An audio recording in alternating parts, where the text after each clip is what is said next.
Сәлем достар, сенің мониторым мен Малихан. Мен қазір жаңа футболдың нәтижесін айтамын.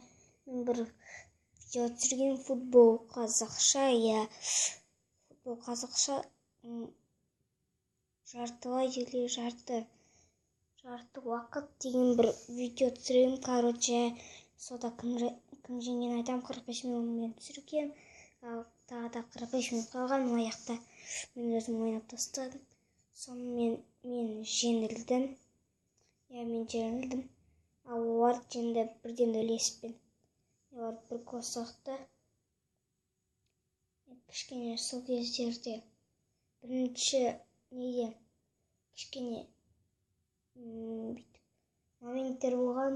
Сол кездерде маған өте қиын болды. Барлықтар бір кезде қорқады. Тұрмай тұрған жерімде теуіп қалдым. Штангын дәл қасында тұрмын да, сосын бүйтіп теуіп қалдым, штанға тиімді шығып кеткен ғой. Сонан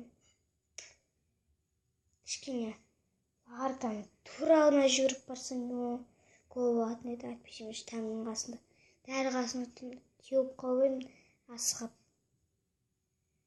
Соның үстіне мен бұйшым каналға жазып